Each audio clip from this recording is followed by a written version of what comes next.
죽음을 앞둔 사람이 들려주는 후회는 우리에게 소중한 선물이다. 작가 브루니 웨어는 노인병원에서 간병인으로 일했다. 그녀가 만난 환자들은 80에서 90세 나이의 노인들이었고 대부분 죽음을 앞두고 있었다. 죽음의 문턱에 서 있는 사람들과 대화를 나누면서 후회라는 말이 빠짐없이 등장한다는 것을 깨달았다. 이 모든 후회는 결국 두려움을 극복할 수 있는 용기에 대한 이야기다.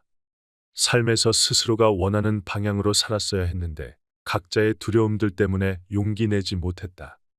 결국 원하는 삶을 실행에 옮기지 못했다. 그렇게 기회를 놓치고 시간이 흐르다 보니 어느덧 죽음을 목전에 앞둔 순간을 맞이했다. 죽음을 눈앞에 둔 사람들은 우리들에게 삶을 살아가는 데 있어 두려움을 벗어던지고 용기 내어 자신의 삶을 살라고 강조한다. 지금 내가 잘 살고 있는가? 라는 질문에 대하여 올바른 방향을 제시해 줄 수 있는 죽기 전 후회하는 5가지를 소개한다. 첫째, 나 자신에게 충실한 삶을 살지 못하고 타인이 기대하는 삶을 살았다는 후회이다. 그레이스는 80대 여성이다. 그녀는 50년이 넘는 결혼 생활 동안 세상이 그녀에게 기대하는 삶을 살았다. 그녀는 사랑스러운 자녀들을 정성껏 양육했다. 다 자란 자녀들은 모두 집을 떠났다. 그녀의 불행은 평생 남편이 집안에서 가족들을 강압적으로 대했다는 점이었다. 그녀는 결혼 생활 내내 남편에게서 벗어나 독립적으로 살아가는 것을 꿈꾸었다. 마침내 남편이 요양원에 들어갔고 그녀의 삶의 자유가 찾아왔다. 하지만 질병이 그레이스의 발목을 잡았다.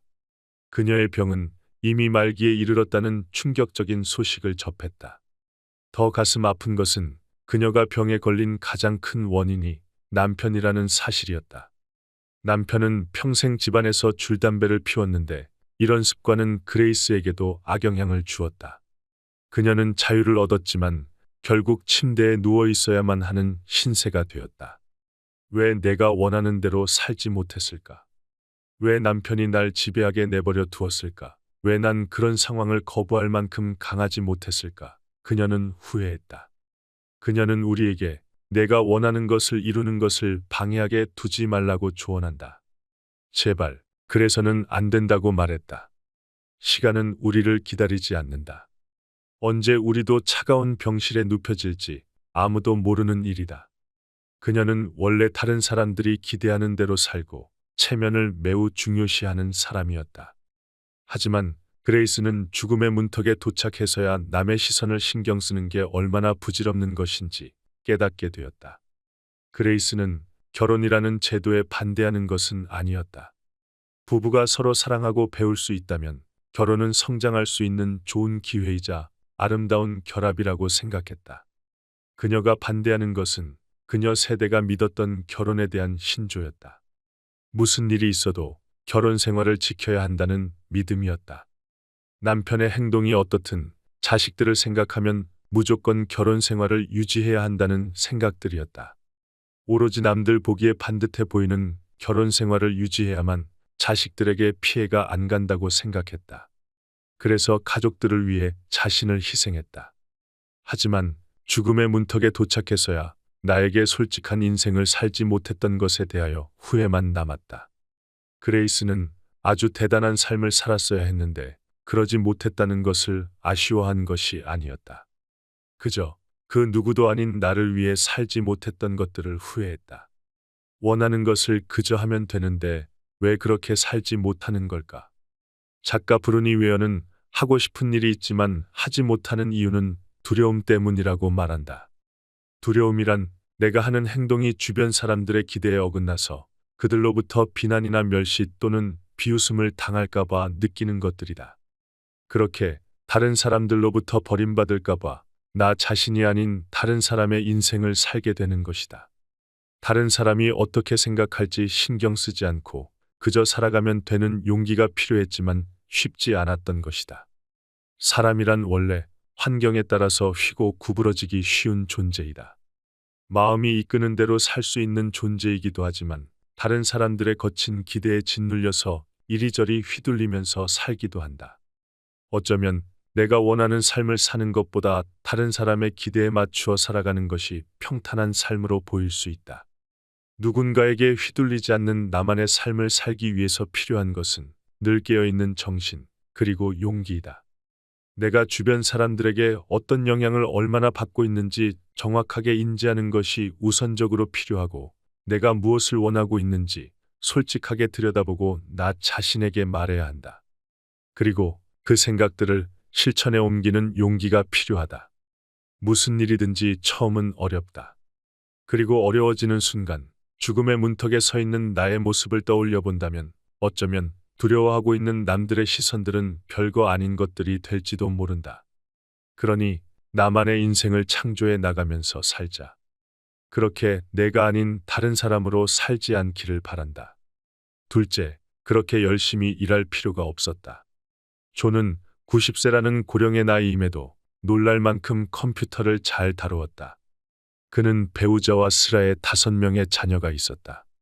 자녀들이 성인이 되어 집을 떠나자 존의 부인은 은퇴를 권했다. 둘은 모두 건강했고 은퇴 생활을 즐겁게 유지할 만큼 충분한 재산도 있었다. 하지만 존은 돈보다도 일이 그에게 주는 지위를 즐겼다. 일 자체를 특별히 좋아했다기보다는 그 일을 계속하면서 사회에서 존경받고 주변 사람들에게 인정받는 것이 좋았다. 거래나 협상을 성사시킬 때 얻는 희열에 중독되어 있었다. 어느 날 저녁 그의 부인은 눈물을 흘리며 은퇴하라고 그에게 사정했다. 그는 아내가 배우자의 보살핌을 받지 못해서 극도로 외롭다는 것을 알았다. 게다가 자신도 그녀와 마찬가지로 이제는 노인이라는 것을 깨달았다. 훌륭한 아내는 인내심을 가지고 남편이 은퇴하기만을 기다려왔다. 존은 두 사람의 인생이 언제 끝날지 모르고 둘 중에 누군가 먼저 세상을 떠날 수도 있다는 사실을 처음으로 깨달았다. 그래서 그는 아내에게 은퇴하겠다고 말했다. 하지만 당장 그만두는 것이 아니라 회사에서 협상 중인 거래를 끝까지 마무리할 수 있는 1년의 시간만 더 일할 수 있게 해달라고 부탁했다. 아내는 남편이 하루라도 빨리 그만두기를 원했지만 마지못해 양보하며 1년만 더 일하는 것에 동의했다. 15년 이상 남편이 은퇴하기를 기다렸는데 1년 더 기다리는 것은 아무것도 아니었다. 존은 자신의 선택이 이기적이라고 느꼈지만 진행 중이던 거래를 성사시켜야만 마음 편하게 은퇴할 수 있을 것 같았다. 그래도 아내는 이제 1년만 기다리면 된다는 생각에 평소에 꿈꿔왔던 은퇴 후의 여행을 위해서 실질적인 계획을 짰다. 그녀는 둘만의 온전한 시간을 꿈꾸며 하루하루를 즐겁게 기다렸다. 하지만 존의 은퇴가 8개월 남았을 때 부인의 건강에 문제가 생겼다. 그녀는 하루가 다르게 고통이 늘어났고 무언가 잘못되었다는 것을 느꼈다. 그녀는 죽어가고 있었다. 결국 그녀는 존이 은퇴하기로 약속한 날에 3달 전에 세상을 떠났다. 존은 아내가 아프다는 것을 알고 바로 일을 그만두었다. 하지만 그의 생활은 외로움과 죄책감으로 가득했다. 오랫동안 죄책감에 시달린 끝에 그는 스스로가 두려움의 인생을 끌려다니고 있다고 인정했다. 그는 지위를 인정받지 못할까봐 두려웠다. 어떤 면에서 사회적 지위가 나 자신을 나타내고 정의한다고 생각했다. 하지만 죽음 앞에서는 이 모든 게 다 부질없는 것들이었다. 우리는 스스로를 입증하기 위해 물질적인 세상에 의존하기도 한다. 다른 사람에게 보여주기 위한 내가 아니라 나의 마음에 비친 자신의 참모습이 중요하다는 것을 깨달았다. 그리고 나중에 일어날 일들만 고민하고 미래를 계획하느라 지금 이 순간 너무 많은 것들을 놓치고 있다. 더 나은 삶을 살기 위해서 열심히 일하는 것이 잘못되었다는 것이 아니다. 문제는 더 높이 올라가고 더 많은 것을 얻기 위한 욕망이 내 마음이 솔직하게 원하는 것을 하지 못하게 방해하는 것에 있다. 내 일을 사랑하고 최선을 다하는 것은 전혀 잘못이 아니다. 다만 인생에는 그보다 훨씬 많은 것들이 있다는 것이다. 가족도 있고 내가 진정 원하는 것들도 있고 나의 건강도 있다. 일이 인생의 전부가 되어도 괜찮은지 스스로에게 끊임없이 물어봐야 한다. 중요한 건 균형이다. 거침없이 성공 가도를 달리고 있고 인생이 성취감으로 충만하여 일에 열중했을 때 잠시 숨을 고르고 주변을 둘러본다. 혹시 내 인생이 한쪽으로 치우쳐져서 무언가를 놓치고 있지는 않은지 스스로에게 물어본다.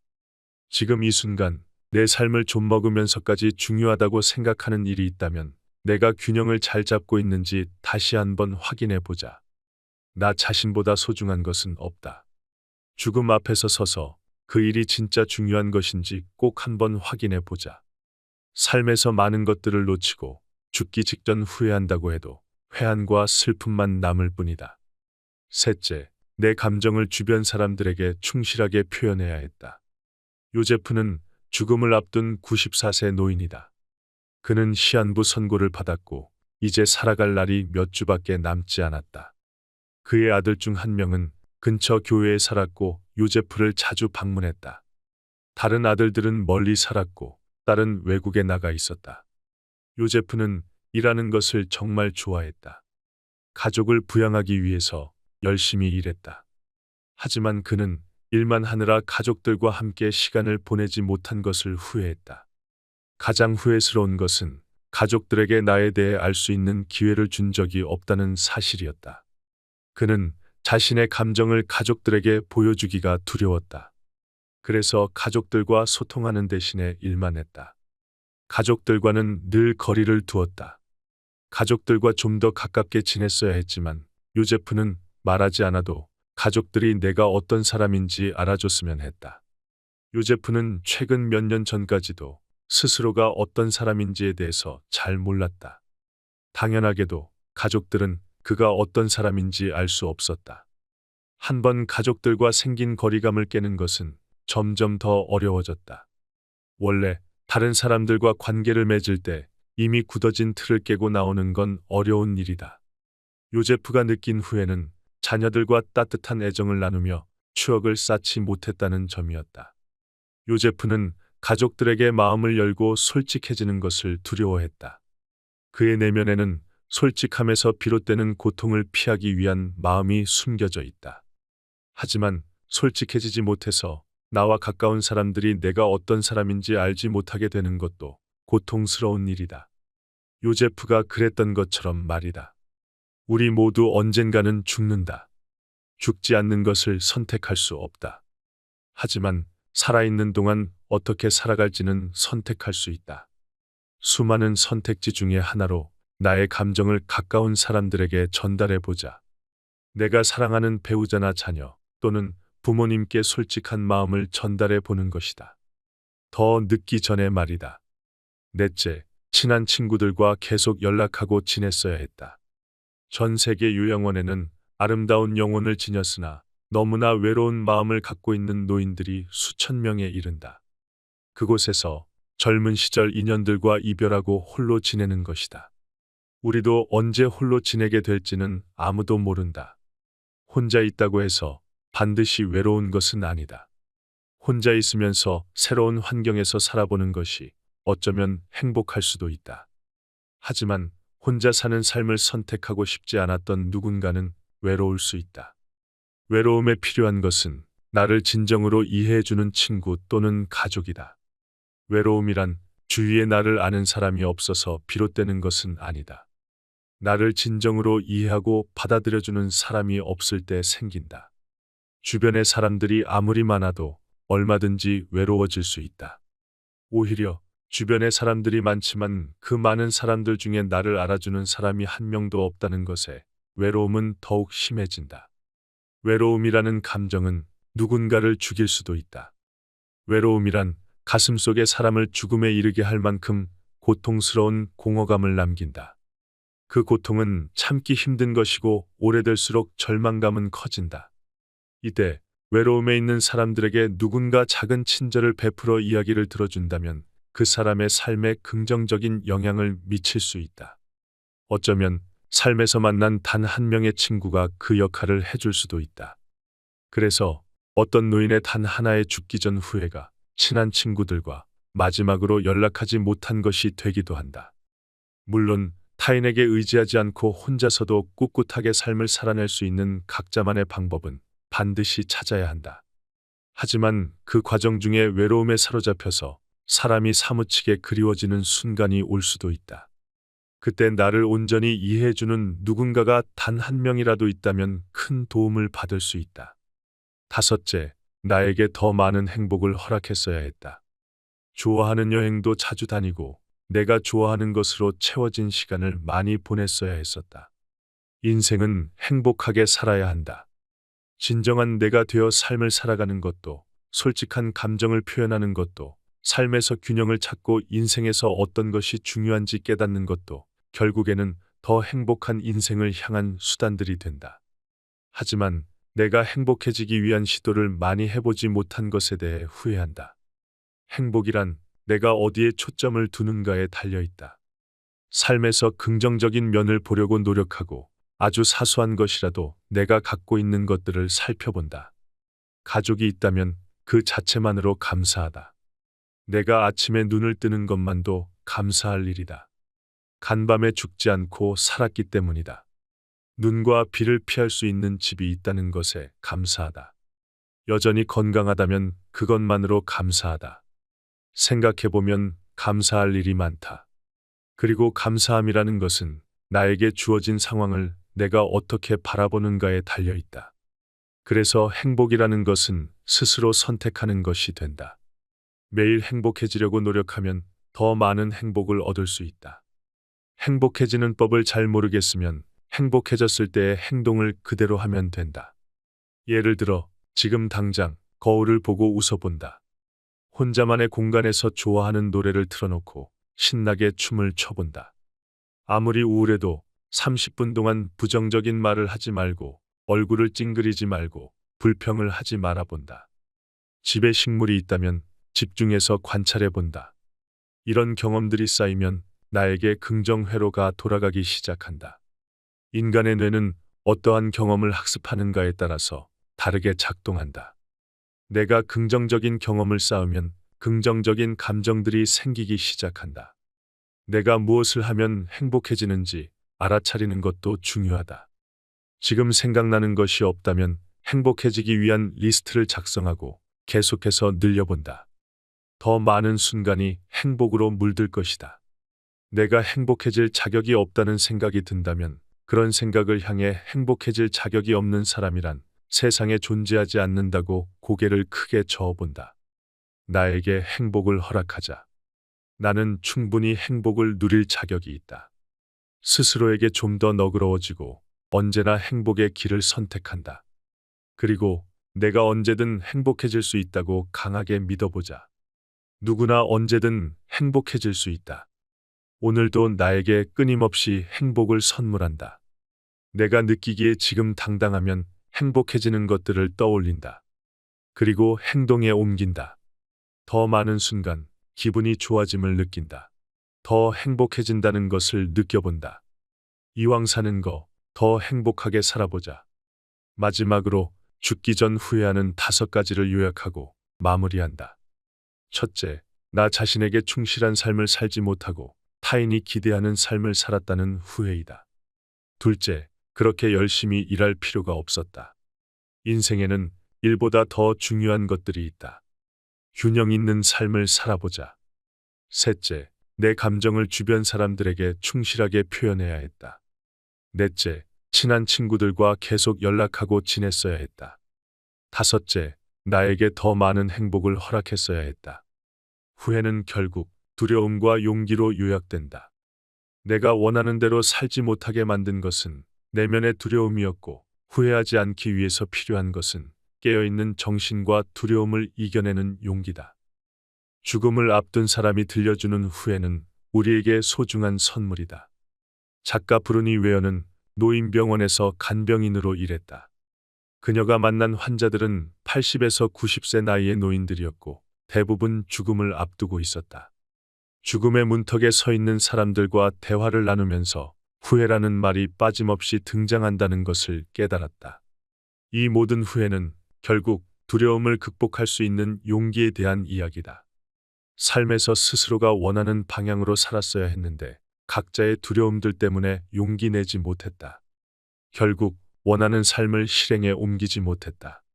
그렇게 기회를 놓치고 시간이 흐르다 보니 어느덧 죽음을 목전에 앞둔 순간을 맞이했다. 죽음을 눈앞에 둔 사람들은 우리들에게 삶을 살아가는 데 있어 두려움을 벗어던지고 용기 내어 자신의 삶을 살라고 강조한다. 지금 내가 잘 살고 있는가? 라는 질문에 대하여 올바른 방향을 제시해 줄 수 있는 죽기 전 후회하는 5가지를 소개한다. 첫째, 나 자신에게 충실한 삶을 살지 못하고 타인이 기대하는 삶을 살았다는 후회이다. 그레이스는 80대 여성이다. 그녀는 50년이 넘는 결혼 생활 동안 세상이 그녀에게 기대하는 삶을 살았다. 그녀는 사랑스러운 자녀들을 정성껏 양육했다. 다 자란 자녀들은 모두 집을 떠났다.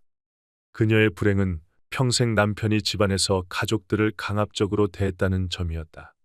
그녀는 결혼 생활 내내 남편에게서 벗어나 독립적으로 살아가는 것을 꿈꾸었다. 마침내 남편이 요양원에 들어갔고 그녀의 삶의 자유가 찾아왔다. 하지만 질병이 그레이스의 발목을 잡았다. 그녀의 병은 이미 말기에 이르렀다는 충격적인 소식을 접했다. 더 가슴 아픈 것은 그녀가 병에 걸린 가장 큰 원인이 남편이라는 사실이었다. 남편은 평생 집안에서 줄담배를 피웠는데 이런 습관은 그레이스에게도 악영향을 주었다. 그녀는 자유를 얻었지만 결국 침대에 누워 있어야만 하는 신세가 되었다. 왜 내가 원하는 대로 살지 못했을까?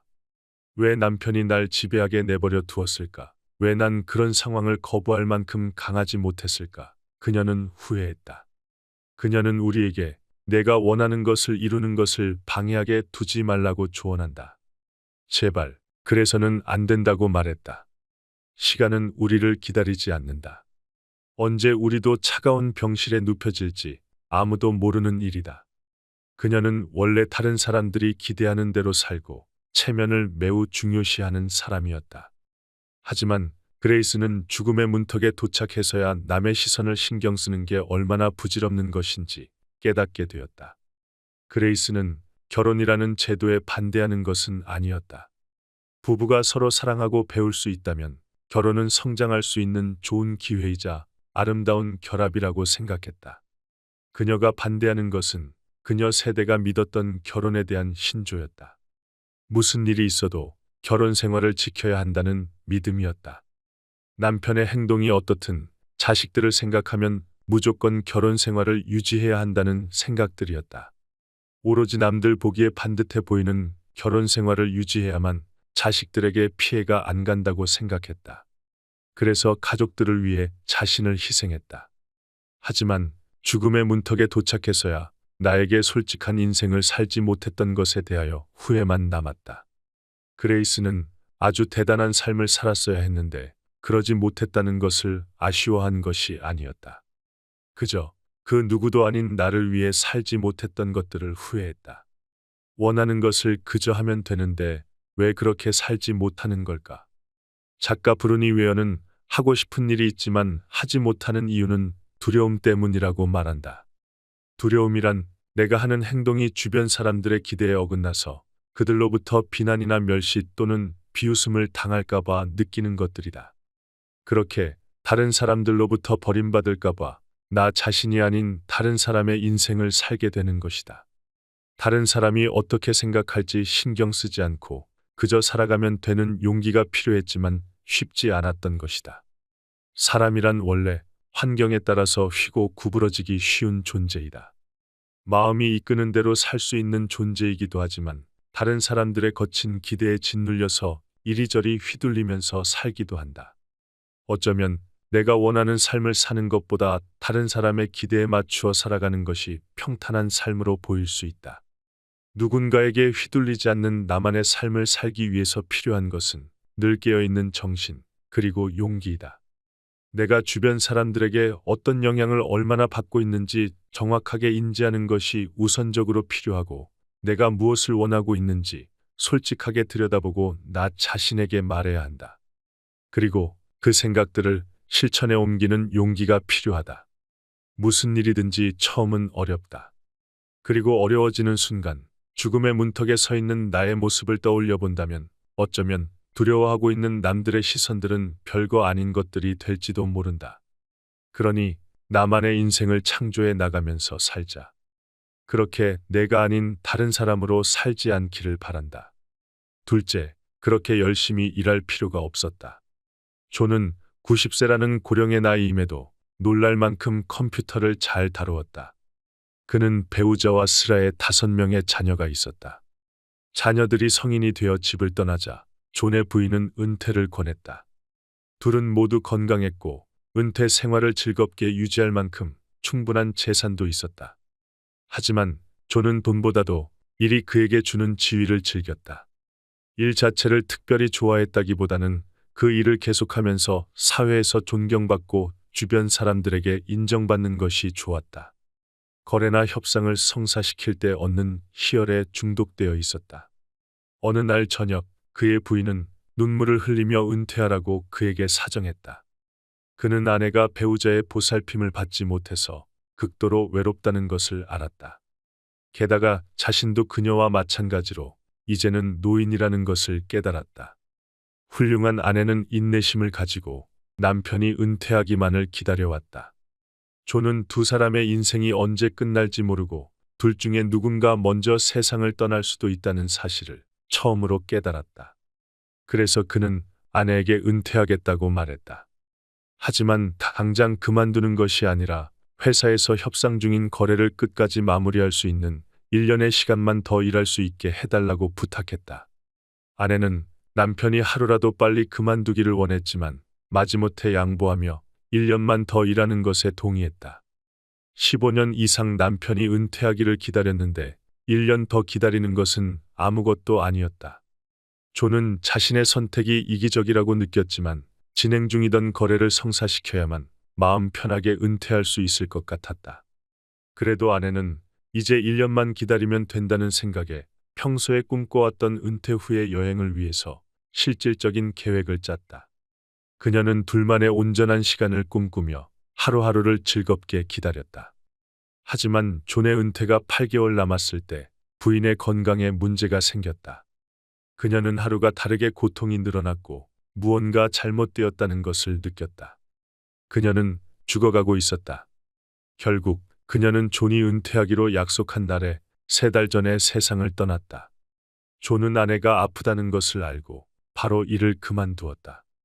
하지만 그의 생활은 외로움과 죄책감으로 가득했다.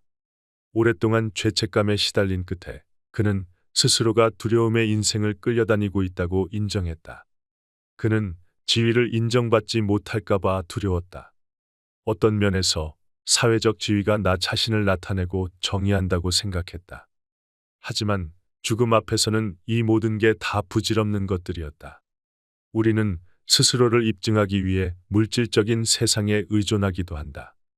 다른 사람에게 보여주기 위한 내가 아니라 나의 마음에 비친 자신의 참모습이 중요하다는 것을 깨달았다.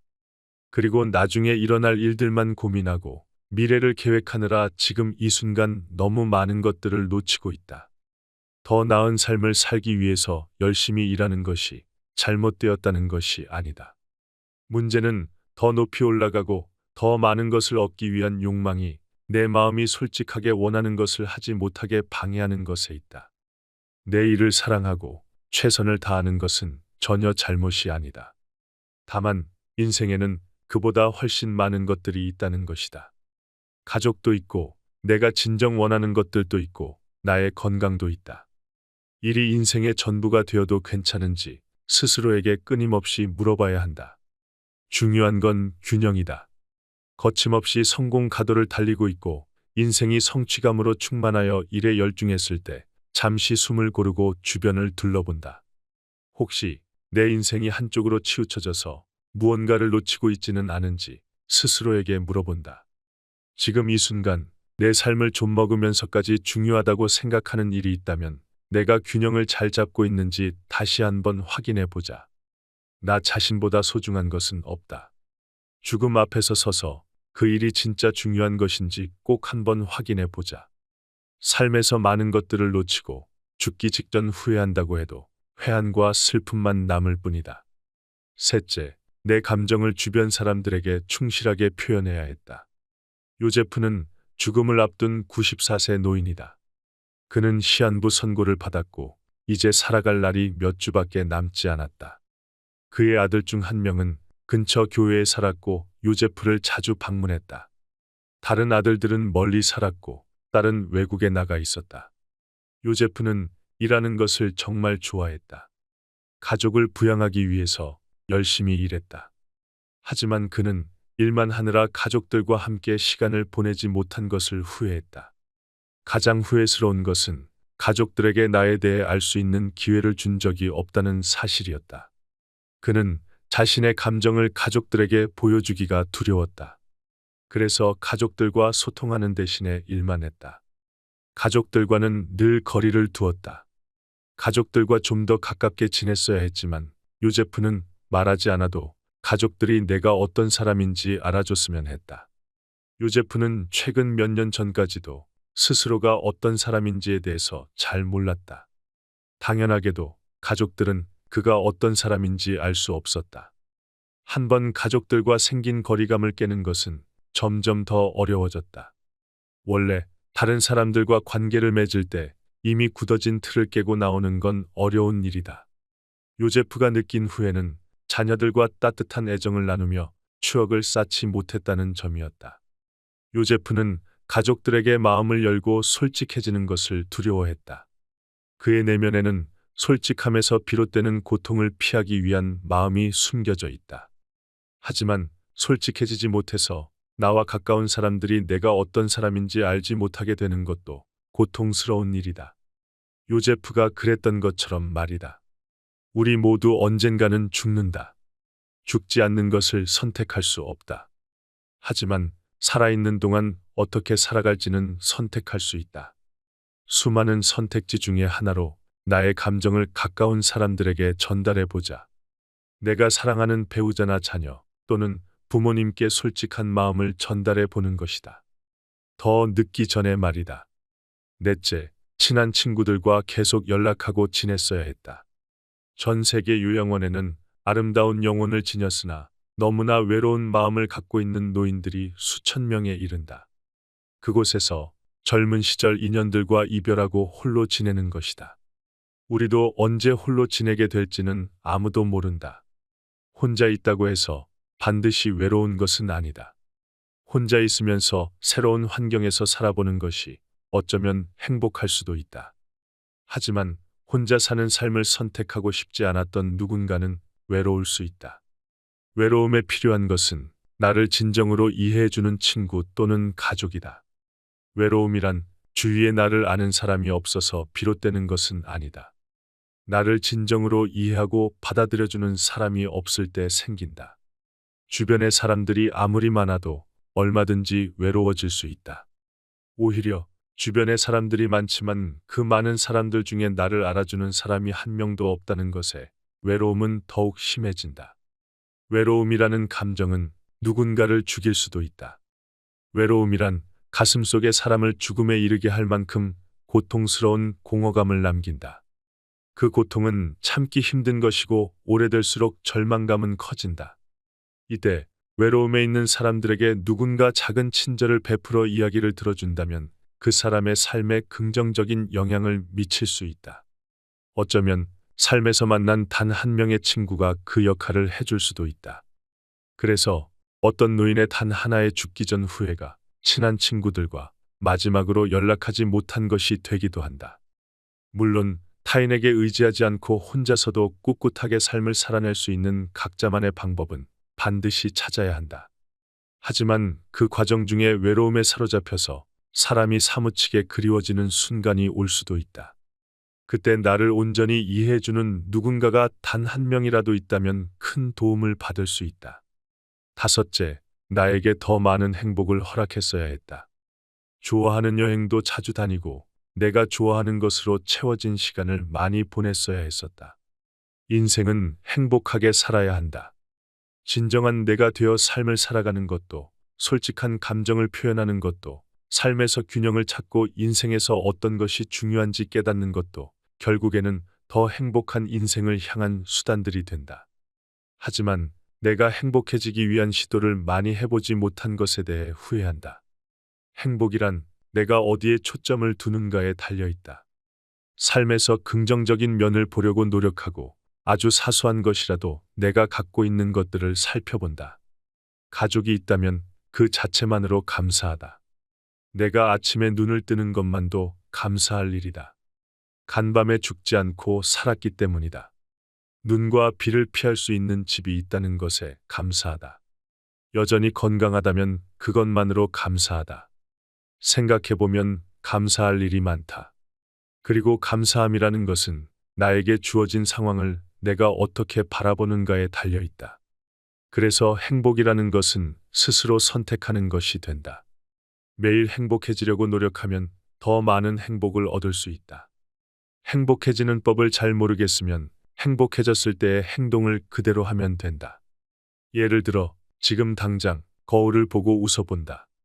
혼자만의 공간에서 좋아하는 노래를 틀어놓고 신나게 춤을 춰본다. 아무리 우울해도 30분 동안 부정적인 말을 하지 말고 얼굴을 찡그리지 말고 불평을 하지 말아본다. 집에 식물이 있다면 집중해서 관찰해본다. 이런 경험들이 쌓이면 나에게 긍정 회로가 돌아가기 시작한다. 인간의 뇌는 어떠한 경험을 학습하는가에 따라서 다르게 작동한다. 내가 긍정적인 경험을 쌓으면 긍정적인 감정들이 생기기 시작한다. 내가 무엇을 하면 행복해지는지 알아차리는 것도 중요하다. 지금 생각나는 것이 없다면 행복해지기 위한 리스트를 작성하고 계속해서 늘려본다. 더 많은 순간이 행복으로 물들 것이다. 내가 행복해질 자격이 없다는 생각이 든다면 그런 생각을 향해 행복해질 자격이 없는 사람이란 세상에 존재하지 않는다고 고개를 크게 저어본다. 나에게 행복을 허락하자. 나는 충분히 행복을 누릴 자격이 있다. 스스로에게 좀 더 너그러워지고 언제나 행복의 길을 선택한다. 그리고 내가 언제든 행복해질 수 있다고 강하게 믿어보자. 누구나 언제든 행복해질 수 있다. 오늘도 나에게 끊임없이 행복을 선물한다. 내가 느끼기에 지금 당당하면 행복해지는 것들을 떠올린다. 그리고 행동에 옮긴다. 더 많은 순간 기분이 좋아짐을 느낀다. 더 행복해진다는 것을 느껴본다. 이왕 사는 거 더 행복하게 살아보자. 마지막으로 죽기 전 후회하는 5가지를 요약하고 마무리한다. 첫째, 나 자신에게 충실한 삶을 살지 못하고 타인이 기대하는 삶을 살았다는 후회이다. 둘째, 그렇게 열심히 일할 필요가 없었다. 인생에는 일보다 더 중요한 것들이 있다. 균형 있는 삶을 살아보자. 셋째, 내 감정을 주변 사람들에게 충실하게 표현해야 했다. 넷째, 친한 친구들과 계속 연락하고 지냈어야 했다. 다섯째, 나에게 더 많은 행복을 허락했어야 했다. 후회는 결국 두려움과 용기로 요약된다. 내가 원하는 대로 살지 못하게 만든 것은 내면의 두려움이었고, 후회하지 않기 위해서 필요한 것은 깨어있는 정신과 두려움을 이겨내는 용기다.